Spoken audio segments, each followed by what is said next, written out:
Good Saturday morning to you, and welcome to the PipeCat channel.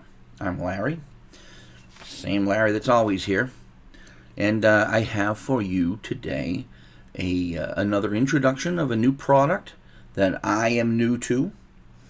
As you have probably noticed if you've watched a lot of my previous videos, I am fascinated by off-price guitars.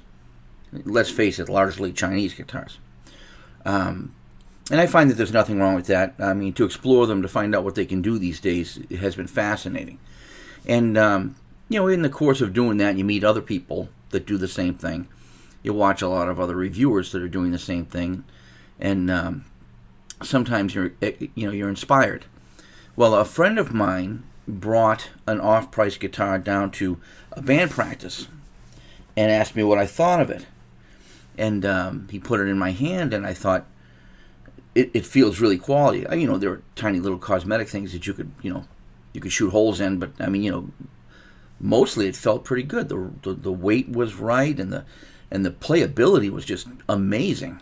And I'd never played one before, so out of curiosity, I went out there and I bought one.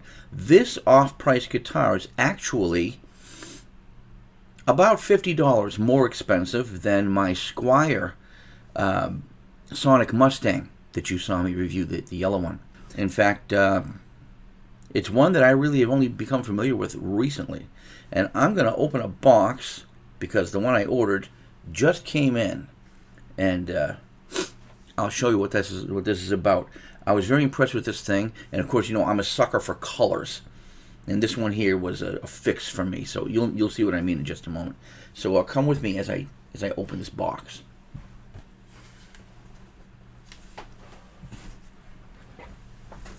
The company.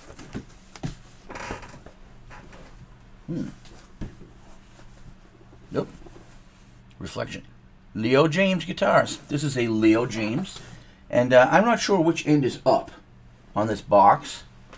I'm guessing that it is this side here, because this side appears to have been opened once, either for return or for inspection. It being Chinese, I'm guessing the box was probably opened for that kind of thing. So you know what I'm going to reach for now. Yep, the famous Razoo. Let's see how hard this is to open. By the way, this box came just like this. There was no outer box. I wasn't too impressed with that idea. Because number one, everyone could see what it is, and number two, of course, didn't have that extra protection. But I'm guessing that the packing protection in this is pretty good because it feels really substantially hard. So let's see what we get.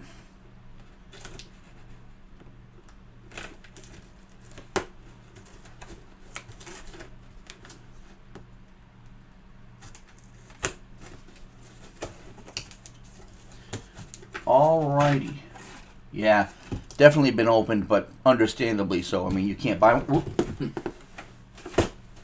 I let it go. It almost landed on my co-host Marshall over here. Slippery box, can you tell?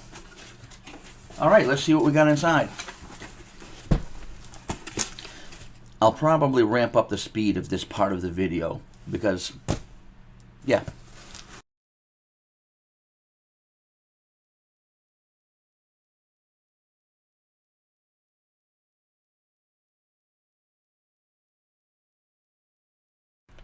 Slowing it down right here to explain that foam right there was not styrofoam per se. It wasn't the hard styrofoam that you can knock on. It's actually the soft, squishy packing foam, which surprised me because I thought I was going to find hard styrofoam in there.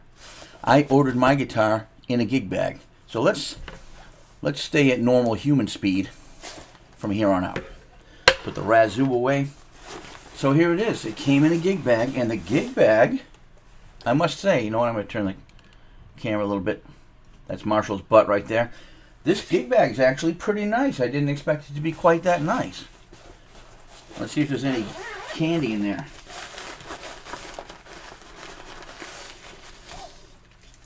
Just the Allen wrench. Okay, moment of truth. Everything feels like it's in one piece.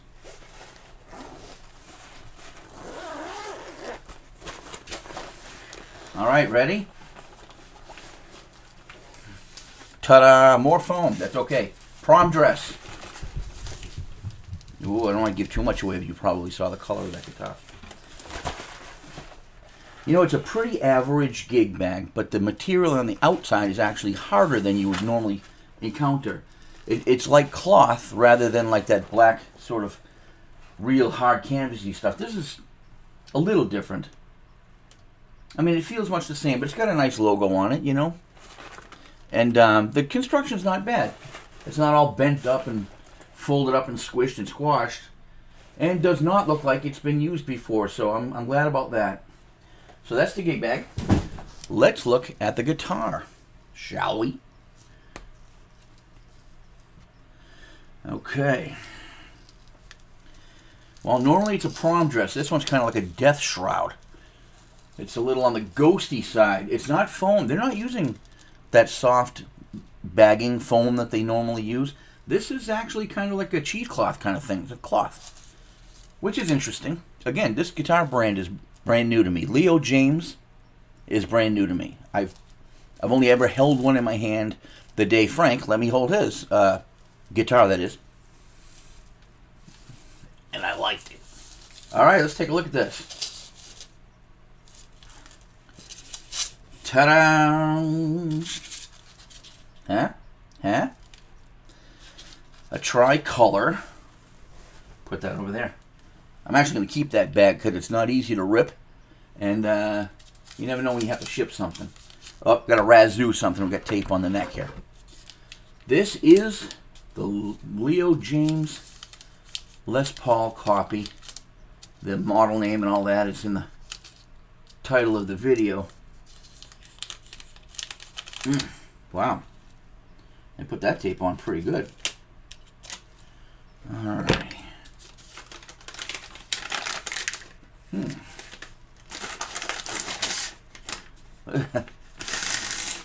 You know, I'm silly, but things like this kind of amaze me. The paper that they wrap the strings in, look, it's like plastic lined paper. They're serious about keeping this guitar away from, you know, corrosion, rust, that kind of thing. All this packing material would indicate to me that moisture was a concern for these people. And I like that, you know.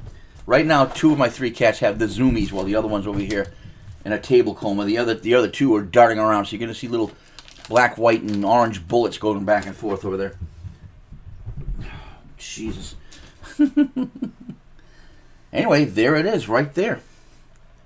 The Leo Jaymz Les Paul in 3 colors. Well, it's actually more than 3 if you look at it. It's green, kind of an aqua blue, a dark blue, a purple, a faded red, and an orange. I think that is gorgeous. When my buddy saw the one I ordered, he said, "Oh, you're going for the Bob Marley colors."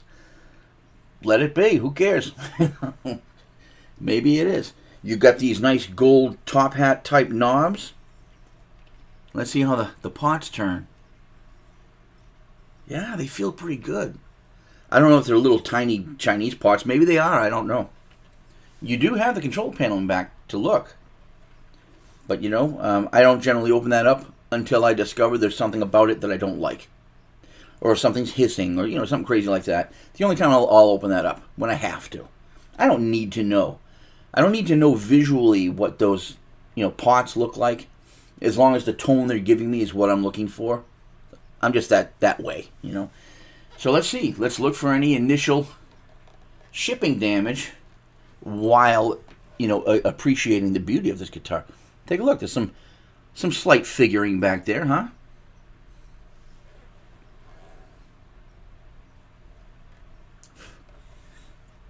I'm going to pause in a moment to actually read all the specs of this guitar to you. But as I'm making this, you know, this opening and first presentation video, I'm just going to keep going for now. But I'll insert something to tell you everything you're probably wondering.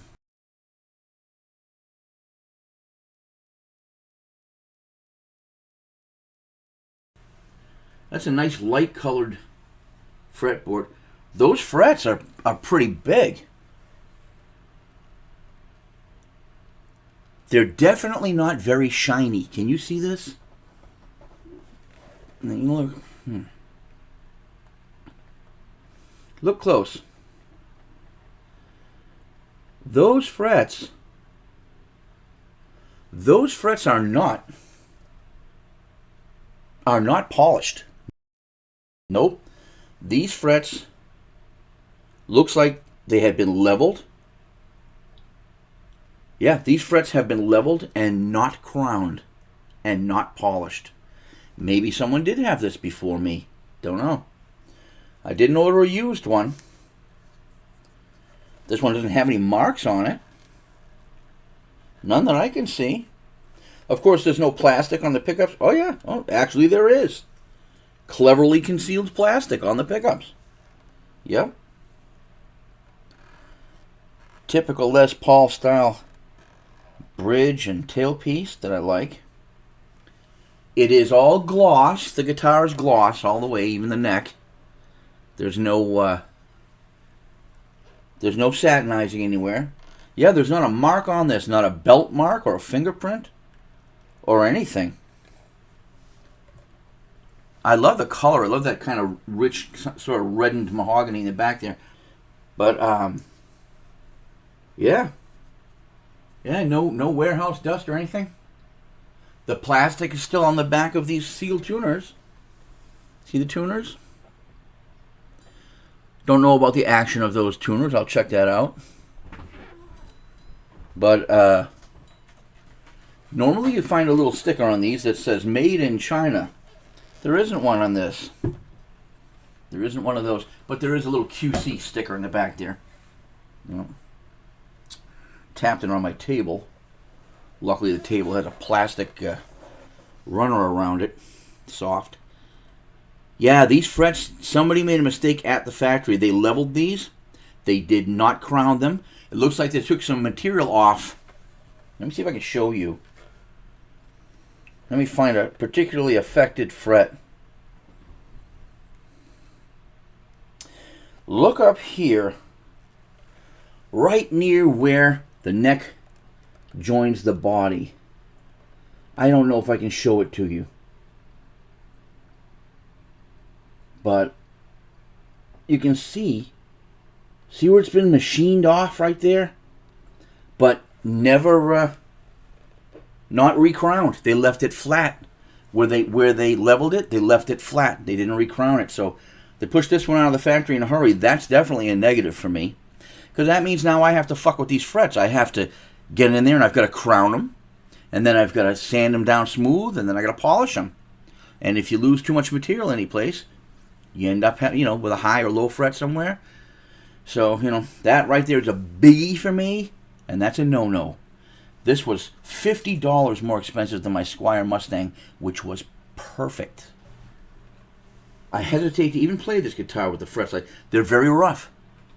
Rubbing the strings on them, yeah, just like it looks. They're almost satinized. They were just left sanded in such a way. They were not crowned or polished, so everything's going, Not a fan of that.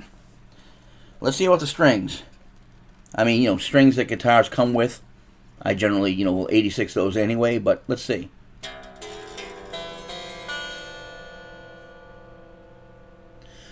Well, they don't tell you a whole lot, and they're certainly not in tune, but when you do tune them,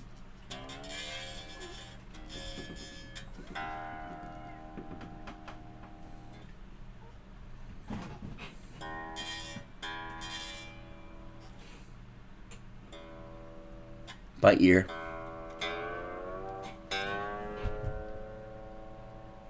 A lot of cat drama going on.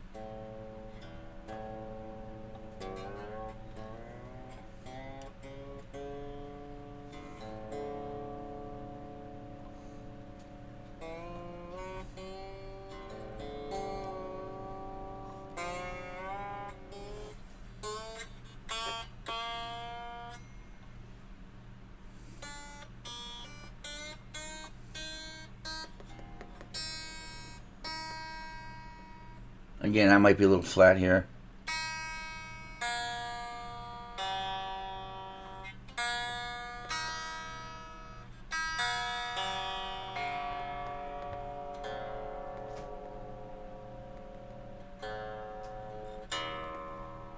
I just want to get it roughly in range. You know why?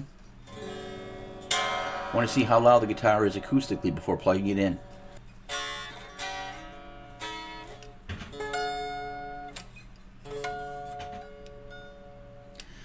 Well,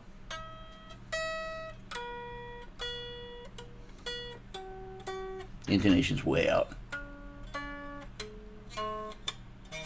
So anyway, initial design of the guitar checks out pretty good with me. The binding appears to be probably, I don't know, is it painted on?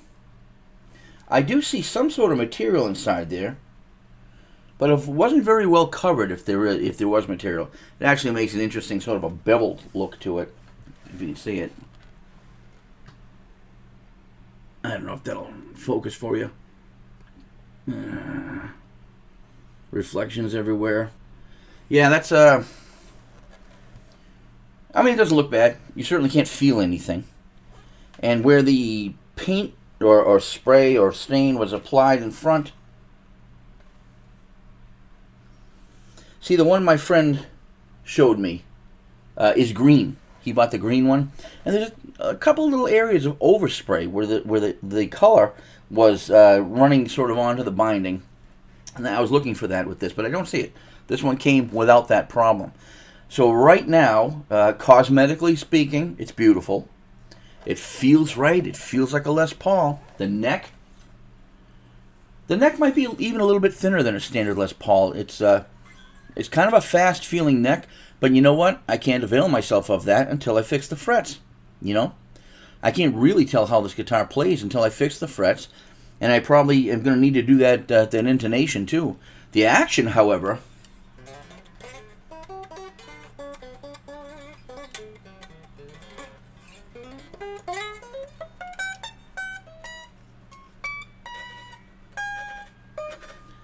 The action would be good if it weren't for those jagged frets, just literally jagged metal.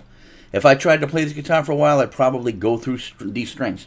These feel like 9s, maybe 10s. Yeah, probably 10s. But it feels like I'm going to saw right through them, so I cannot play this guitar yet until I address these frets and dress these frets. The fret ends, on the bass side, they are smooth. On the treble side, they are all jagged. I'm not sure what Jaymz production methods are, but that's weird. This side is nice and smooth. I feel almost nothing. Almost nothing. This side, every single one of them's got an edge that's grabbing my fingertips. Every one of them. Yep. So the fretwork on this guitar is fucking shit. It's shit. They did not finish it. They either didn't finish it or somebody got it and fucked with it and they didn't finish it. So that's the only detraction cosmetically. Well, actually, that's mechanically. They're frets, you know. I can't play it correctly while those frets are like that, so that's going to have to be corrected. So let's go ahead and put a real tuner on this guitar and plug it in and see what we get out of it just with what we have so far. Let's hear what it sounds like tonally plugged in, and then we can proceed on to the frets, because I'm not going to bother doing that work if it sounds like shit. So I'll be right back. Okay, well, I put a more reasonable tuning on this guitar, and closer to standard tuning, A440. I don't have a strap to put on this one, so I'm just going to kind of play it barehanded. And I'm going to turn it on for the first time with you listening and watching, so you can see what my reaction is and see if I go through the roof. Now, as usual, with my amp back there, I've got all the controls nooned. I've got the reverb on about maybe 3. Yeah, about 3. And I've got it set for a fairly clean, channel. And let's see what it'll just do initially. I've got it set to the bridge pickup right now with everything noon. Let's turn the amp on and see what we get. I'm even going to get me a pick, even though I can't do much playing yet. And we're waiting.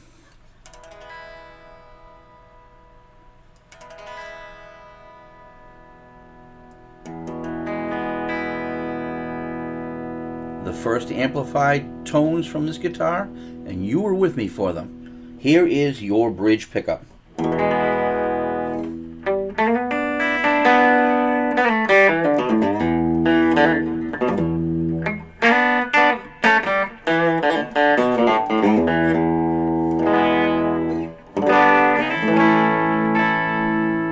I like it. That's nice and bright. That's nice and bright with everything nooned. I like it. See how those treble strings are bright. I like it. Probably killing my microphone there.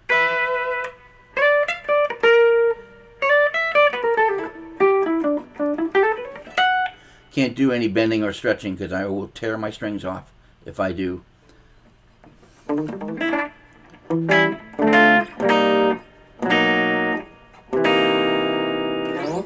Let's try the neck pickup. Not the middle, but the neck, and see what that sounds like.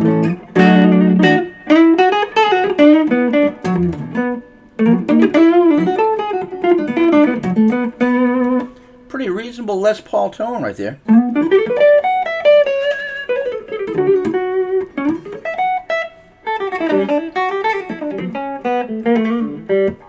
It's got a nice treble roll off there, it seems. It's got a nice, probably has a halfway decent cap or a treble bleed inside there, because I'm noticing that the attack on the neck pickup is actually kind of controlled. I don't want to say subdued. I'll say controlled. It's got a nice...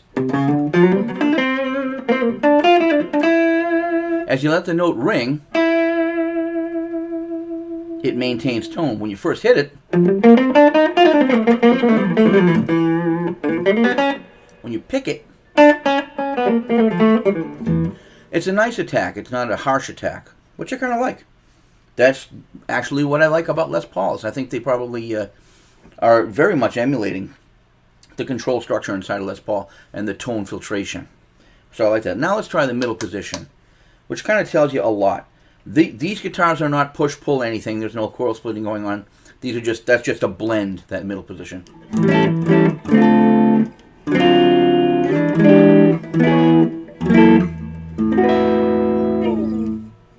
I like it. It's nice.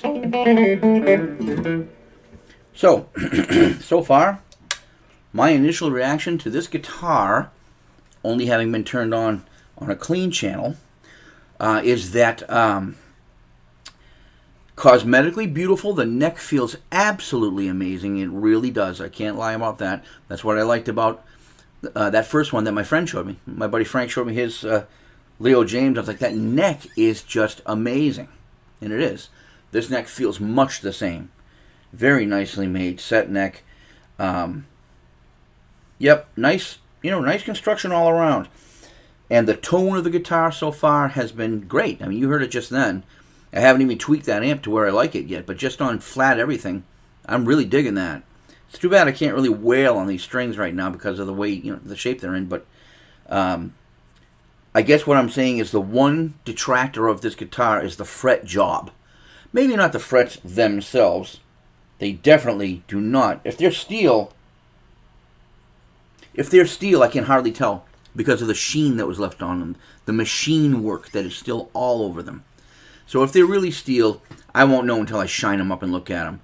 I'm suspecting that they went with steel because of the color. It's very, its lack of color kind of tells you that it's probably some kind of steel. If they were a little bronze colored or had a sort of even greenish tint to them, discerning eye can pick that out sometimes, or a little bit of yellowish to them, you might say there's nickel in them or some other, there's a lot of different formulations. Mostly nickel and steel, these days. These look like steel, but I won't be able to tell for sure. I mean, you'll know from the stats that I show you. Let's keep going with this tone test here. I'm going to set the amp the way I generally use it. The tone, probably on about maybe 7. The tone on this amp is kind of like a presence. About 7. Bass, we'll leave that nooned.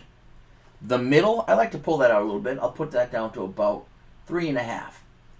The treble, I do enjoy treble. I'll put that up to about 7. Okay? So still in a clean channel. Still on a clean channel with the settings kind of the way I like them. usually. I always tweak them a little bit depending on what I'm playing.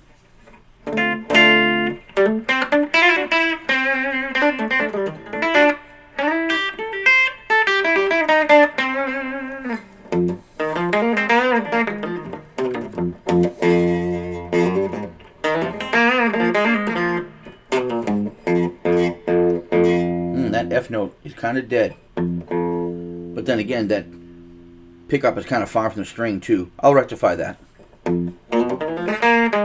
G.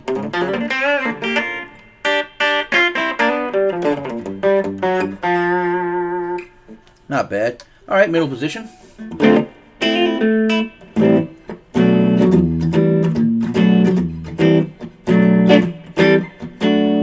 I always use that for a demo because it's just washy chords. Take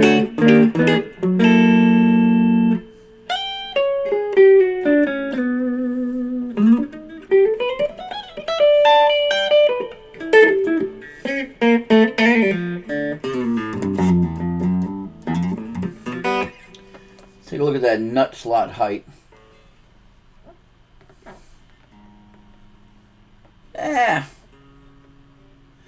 You know, the nut slots aren't bad for a standard job, for a production job. I might want to drop those a little. Yeah. Well, again, won't know till I'm done dressing the frets, but after addressing the frets, of course, I'll be taking material off, not putting it on, so these frets are only going to be microscopically lower when I'm done. The hard part is getting them all to be the same amount lower, so I got to do some pretty serious fret work on this. It's going to take me a while. I won't include that in this part of the video, you know, but maybe once I've done it, I'll come back and show you sort of like a recap, or, you know, a summation of how the guitar came out when I was done. But so far, I like the tone of it. I love the looks of it. I love the construction of the body.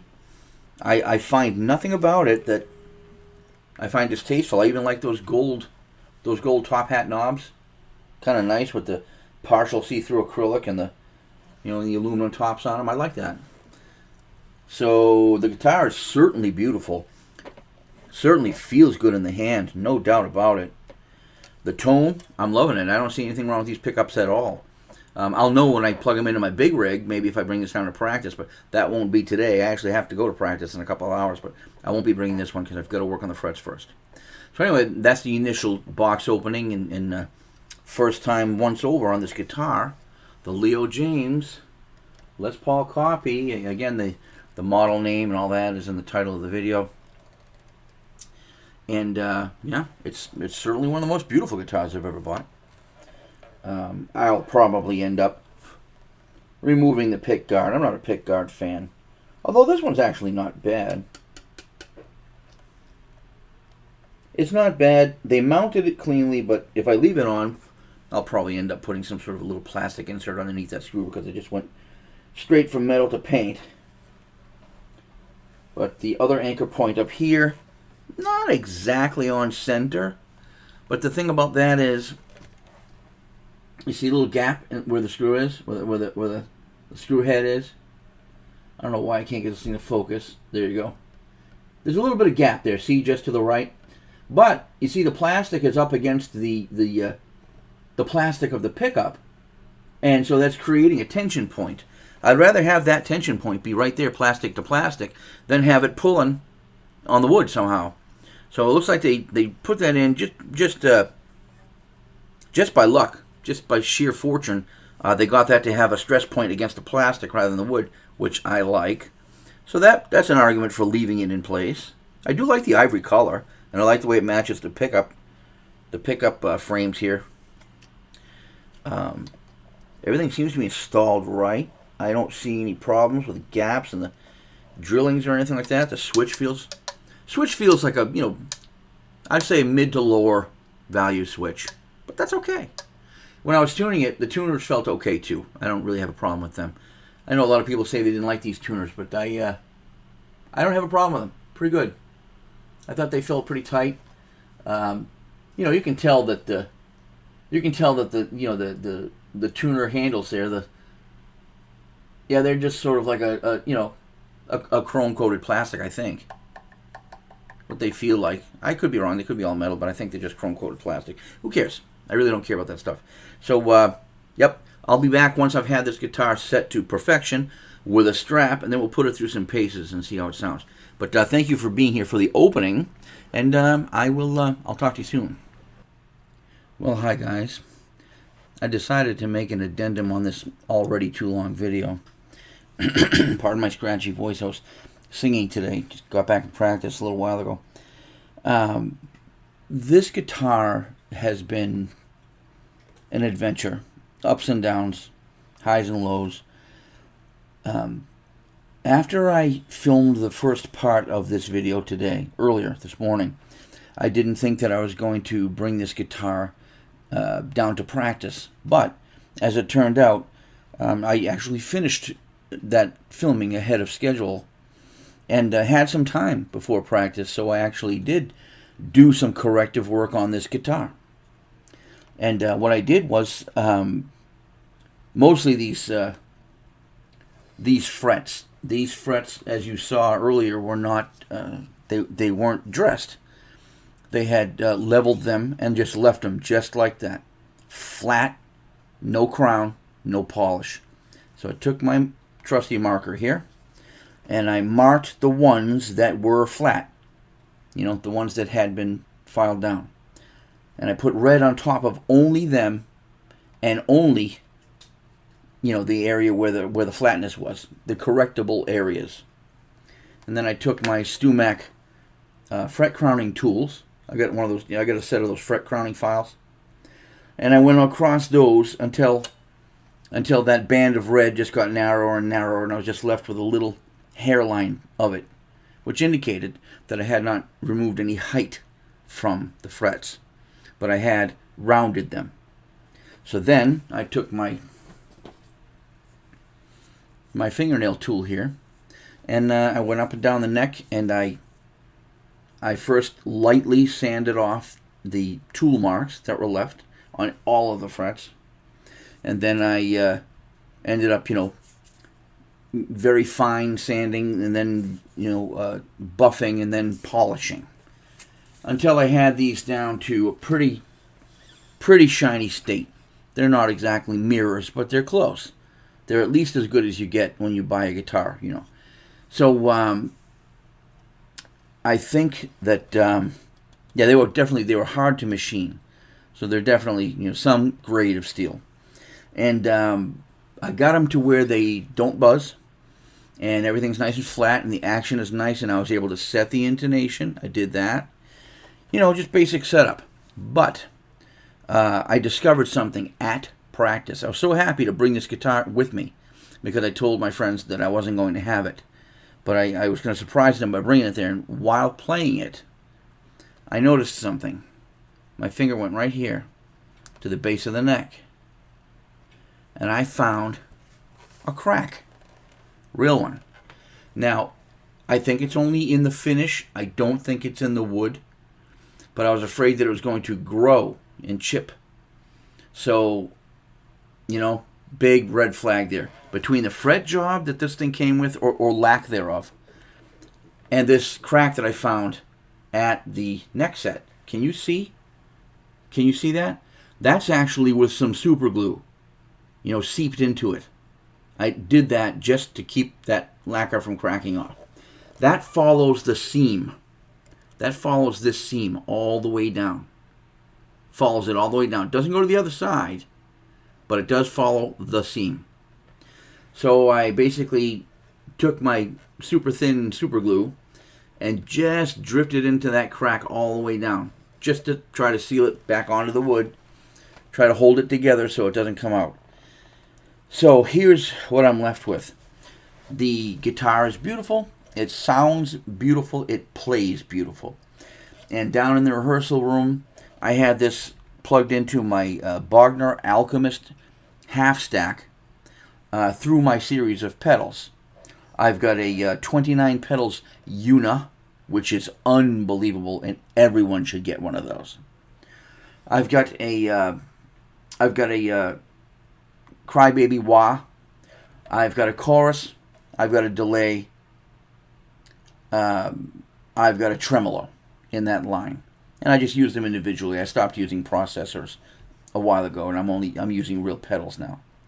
And this performed admirably through any combination of those. My the one that I haven't mentioned yet is a Wampler triple rec distortion pedal. And as you can probably tell by its name, triple rec, it sounds like a triple rectified, tube head. It is the biggest, crunchiest, loudest, most bombastic, guitar distortion, crunch, overdrive, whatever you want to call it, that I've ever used anyway. And it was really the number one rated one at the time that I bought it some years ago. But this went through that beautifully. I was afraid that it was going to start feeding back, because these pickups are slightly microphonic. Not too bad, but there. I'm going to have to probably end up wax potting those, which you have to do very carefully. You've got to know what you're doing. If you don't do it right, it just won't work. So I'm going to wax pot these. That'll probably eliminate any of that microphonic effect that I was getting. It only fed back when I wanted it to feed back, and these pickups were great. I don't think I'm going to change them. I will wax pot them, won't change them. The volume and tone pots were perfect. Everything worked exactly as expected. It played well. We actually auditioned a bass player today, and I hesitated to use a guitar that I've never used before to do a thing like that. But actually, from the get-go, I got there about a half an hour before that guy did, and I was playing this through the amp at full volume, putting it through the paces, and there was nothing about it that I didn't love until I found that crack, But I used it for the entire practice. It was great. And now I'm left with, do I want to keep this guitar? I put a whole lot of work into these frets. I really did. I did it right, and these are now great, And the neck feels so good. And the guitar just overall is so nice. And you can see how pretty it is, The playability and the tone are huge positives. The bad fretwork was a huge negative. If I wasn't some sort of guitar tech, I wouldn't have been able to deal with that. That crack there, I don't think it's in the wood, but I've got 30 days from the day that I purchased this to make up my mind about whether or not I want to keep it. So I think what I'm going to do is I'm going to hang on to it for about maybe a week or two, watch that crack and see if it moves at all, see if it grows, see if it comes unglued, begins to chip, or if anything else emerges in this finish, I'm calling that crack shipping damage, because this thing wasn't supported in that foam coffin that it came in. That was soft foam. There was no neck support at all. It was just kind of floating in that soft foam with a cloth bag over it. You saw it when I opened the box.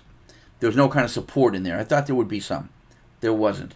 That kind of soft packaging apparently is not good for these, because this guitar probably fell on its back while in that box, while in a warehouse, probably several times. And every time it did, the top of that headstock impacted, the foam behind it, with no support in the neck or near the body, no support at all, and just went every time until that began to crack. So now again, I don't know if it's going to grow or not. If I do decide to return this guitar, I'm not going to ask for a refund. I'm going to ask for a replacement, but I'm also going to specify, ship it correctly. I know they're not going to change their shipping method at my request, but I'm going to tell them the first one had shipping damage, and it could be avoided if there was some kind of support on the neck. And the other thing is, don't send me one where the frets aren't finished. Don't send me one where those frets aren't like mirrors and perfectly rounded. Don't send me one without crowned frets, because that was a pain in the balls. And I'm not paying for that kind of lack of QC. You got a QC sticker on this guitar. It says that it passed QC. I'd like to meet your QC person, Leo Jaymz Guitars, because they passed a guitar that didn't even have the frets finished. Was that intentional? If that was intentional, that's really stupid. And if it wasn't intentional, fire that guy. What can I tell you? I mean, that's ridiculous. If I'd been the QC person and this guitar came to me, and I looked at it before I put it in the box or passed it on down to the shippers, I would have seen that and said, whoa, hey, get that manufacturing dude back over here. Look at this. Look at these frets. Put an hour into this and get these things right, and then bring it back here. So, you know, that's just my standard versus theirs. This is my first attempt, or my first purchase of a Leo Jaymz guitar. Makes me wonder if I want to purchase another one. This was $50 more expensive than my beautiful Squier Sonic Mustang, which I know is not really a comparable guitar, but the fact is, the price difference between the two, I mean, Squier is a name that everybody knows, and lately Squier's been hitting it out of the park, you know. And my yellow Sonic Mustang is proof of that. It arrived perfect.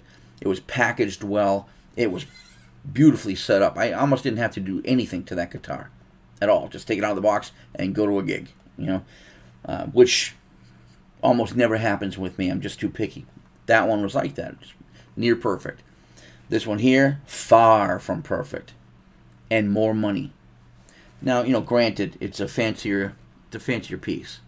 You know, there's more stuff in here than is in that Sonic Mustang, which is a very simple guitar. It's a little more complicated, but how complicated can it be? It's like a Les Paul, you know.